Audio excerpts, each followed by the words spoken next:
if it wasn't for your vote, we would not have Joe Biden in the White House. In Sioux City, Iowa, that is Trump MAGA diehard Luann Bertrand.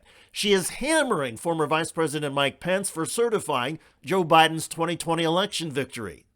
Joe Biden shouldn't be there. And all those wonderful things that you and Trump were doing together would be continuing, and this country would be on the right path. Do you ever second guess yourself? That was a constitutional right that you had to send those votes back to the states. It was not like you were going to personally elect him. Mike Pence has been hearing this criticism from the far right for over 2 years, but the way he is handling it now is intriguing, especially because Pence is starting to surge in Iowa, the leadoff GOP presidential caucus state. More on that in a moment. First, watch as Pence firmly but politely stands his ground. Let me be very respectful of the question and tell you, look, states conduct our elections. You never want to let Washington, D.C. run elections. You certainly would never want one person in Washington, D.C. to decide who the President of the United States is. You weren't deciding. You were just sending it back to the states. Ma'am, let me explain it to you. States conduct elections. Iowa, where I live in Indiana.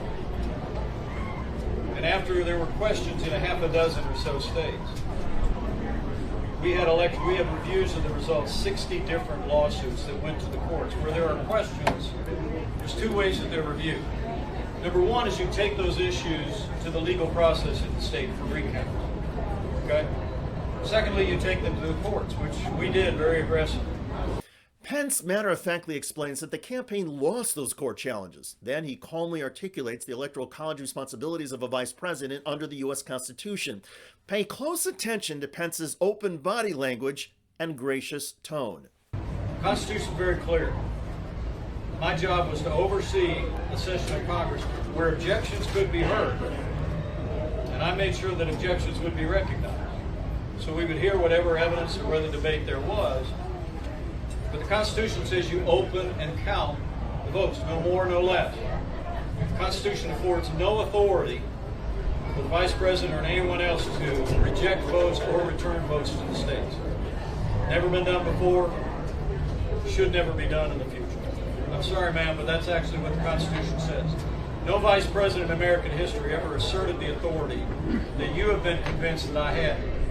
And I want to tell you, with all due respect, I said when I announced, President Trump was wrong about my authority that day, and he's still wrong.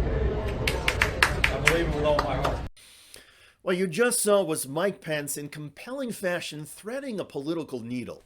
For 2 years, there have been the questions about how Pence would win over Donald Trump supporters given their perceptions of January the 6th.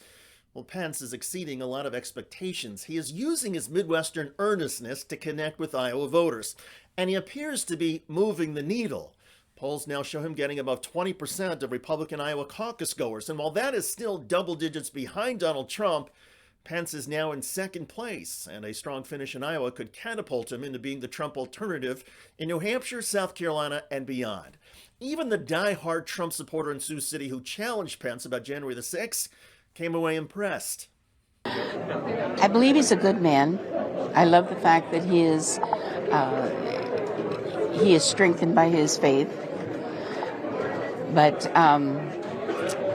I really do feel like he altered history. Would you consider supporting Mr. Pence after listening to him today?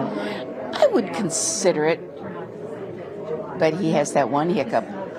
A hiccup. Well, that's much softer than the accusations of treason on January the 6th and the rioters' chants of hang Mike Pence. And by most accounts, Pence is effectively tamping down the criticism. To be clear, Mike Pence is not Mr. Charisma, and his ability to defeat Donald Trump may certainly be a long shot. But in Iowa, where credibility and earnestness matter as much as flash, Mike Pence is connecting and gaining ground. By the way, top Trump supporter Marjorie Taylor Greene has been exposed as a hypocrite in the Biden White House cocaine claims. Check out that video at the link below. I'm David Shuster. Thanks for joining us.